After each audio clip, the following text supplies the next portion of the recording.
আজি ৰাতিপুৱা শুই উঠি মোক ক'লে যুৱ মৰ্চাৰ মিটিঙত আহিব লাগে। মই আপোনালোকৰ কাৰণে এটা সৰু কবিতা লিখিছিলোঁ। কবিতাটো আপোনালোকে শুনক, আপোনালোকে বুজি পাব আপোনালোকৰ দায়িত্ব কিমান। ৰেডি? আবৃত্তিটো কৰি দিওঁ। ভুল হ'ব পাৰে, মই এনে কবি নহয়, এনে আপোনালোকৰ কাৰণে লিখিছোঁ আজি। ঠিক আছে? মোৰ প্ৰাণত অসমীয়াই, মোৰ মনত ভাৰতীয়াই, মোৰ তেজত অসমীয়াই, মোৰ উশাহত ভাৰতীয়াই, ক্ষুদ্ৰ ক্ষুদ্ৰ মোৰ প্ৰতিটো খোজ, সূক্ষ্ম সূক্ষ্ম মোৰ প্ৰতিটো প্ৰয়াস, কেৱল মোৰ আইৰ বাবে বিন্দু বিন্দু জিলিকি উঠা এই কপালৰ ঘাম, ৰন্ধে ৰন্ধে বৈ থকা অন্তহীন স্বাভিমান, কেৱল মোৰ আইৰ বাবে।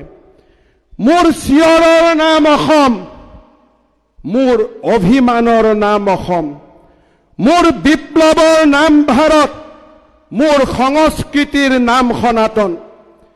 ভাগৰিব ধৰিও ভাগৰিব নোৱাৰো, হাৰিব ধৰিও হাৰিব নোৱাৰো, শত্ৰুপক্ষৰ হেজাৰ চক্ৰান্ত বুকু পাতি লওঁ, কিন্তু শেষ হ'ব ধৰিও মই শেষ হ'ব নোৱাৰো।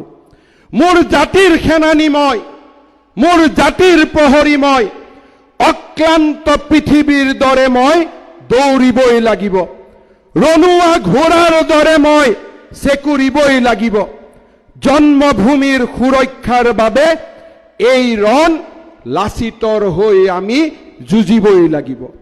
মোৰ সাহসৰ নাম অসম, মোৰ সভ্যতাৰ নাম সনাতন, মোৰ সংস্কৃতিৰ নাম ভাৰত, মোৰ আত্মবিশ্বাসৰ নাম অসম।